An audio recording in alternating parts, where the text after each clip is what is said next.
Le premier pas, c'est toujours le pas le plus dur.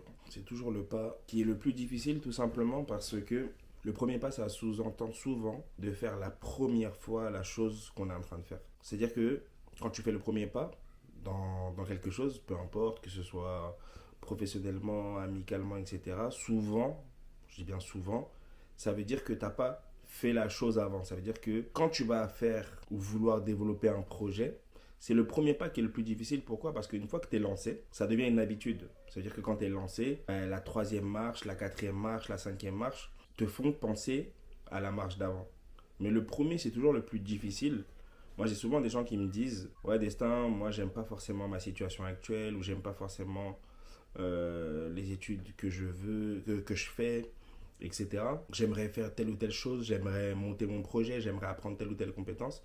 Mais ce qui est souvent difficile, c'est de commencer. Mais moi, ça m'est arrivé pendant longtemps de vouloir faire plein de choses et d'être frustré parce que j'arrive pas forcément à aller au bout. Et j'ai compris que c'est tout simplement parce que mes objectifs, ils étaient très très gros. Et j'ai lu un livre il y a pas longtemps qui s'appelait Comment développer son autodiscipline avec le sport. Peut-être d'ici là, je vous retrouverai le nom. Ce qui se passe, c'est que j'ai compris qu'en fait, il fallait décortiquer ses objectifs. Ce qu'il faut savoir, c'est que notre cerveau, il est fait pour nous protéger. Notre cerveau, il est fait pour nous laisser dans quelque chose de positif pour nous, selon lui. C'est pour ça qu'on aime le sucre, c'est pour ça qu'on aime les bonbons, c'est pour ça la dopamine, toutes les choses qui viennent vite. Notre cerveau, il sait qu'à ce moment-là, on est bien. Donc lui, il enregistre, il se dit: ok, à ce moment-là, il a ressenti qu'il était bien. Donc, ça veut dire que ça, c'est un bon truc. C'est une bonne chose. Donc, je vais faire en sorte que à chaque fois, je vais lui donner envie d'obtenir telle ou telle chose parce que je sais que la dernière fois qu'il l'a eu, ça lui a créé quelque chose de bien. Je paraphrase un peu, mais c'est comme ça que le cerveau il fonctionne.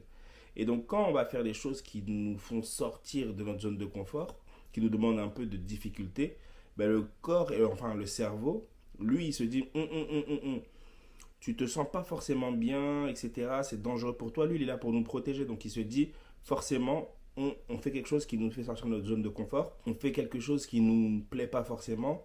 Donc, on est en danger. Mais le premier pas, on dit qu'il faut en général 23 jours pour mettre une habitude. Et même ça, je ne suis pas totalement sûr parce que j'ai arrêté beaucoup de choses des fois après 23 jours de la même chose. Et il y a une des choses qui est importante, c'est faire le premier pas, mais aussi avoir un objectif. Avoir un objectif, ça va aider à se dire: ok, ben, je ne fais pas ce pas pour rien. Et une autre chose aussi qui va être importante, c'est l'entourage.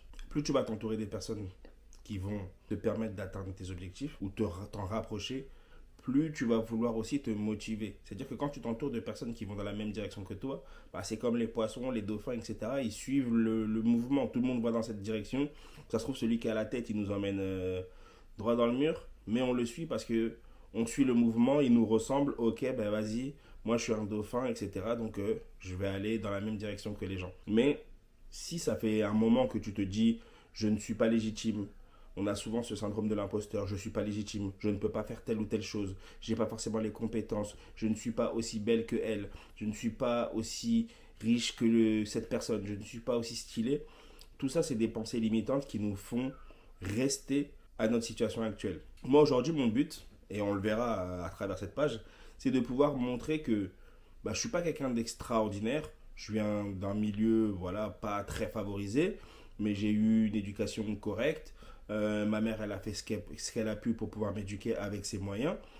Mais j'ai envie de montrer que en faisant les choses, on peut élever légèrement son confort de vie. Après, bien sûr, j'ai des grosses ambitions, etc. Mais avant même de viser loin, plutôt que de soulever 100 cailloux pendant un mois ou deux, du moins 100 cailloux, plutôt que de soulever 100 cailloux pendant 2 ans, je suis en train de me perdre là avec, avec ma phrase. Ça, je vais couper ça au montage. Plutôt que de porter 100 cailloux pendant 2 jours, c'est mieux de porter un caillou pendant, je sais pas, j'ai perdu. Ma phrase, elle était stylée, mais je l'ai perdue. Mais en gros, vous avez compris l'idée. C'est mieux de faire des petites actions plutôt que de vouloir faire des grosses actions qu'on va pas tenir sur la durée. Donc, le message que j'ai envie de te faire passer, c'est que peu importe ce que les gens ils vont dire, les gens ils auront toujours quelque chose à dire. On a des yeux, c'est fait pour regarder, donc le regard des gens, tu ne pourras pas y échapper.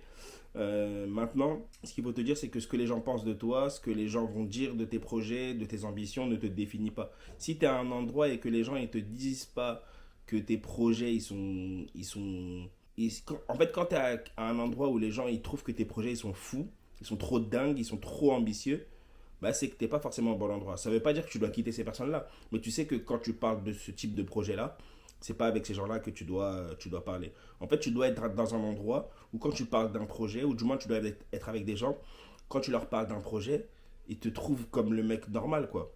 Le fou du bus qui a pas beaucoup d'ambition. Et une autre chose que je vais, pour finir, la réussite et trouver ce qu'on aime et améliorer son confort de vie, c'est pas que sur l'aspect financier. Ça veut dire que oui, on va toujours croiser l'argent sur notre chemin, peu importe que ce soit pour les activités, la santé, etc. C'est des hypocrites les gens qui disent que non,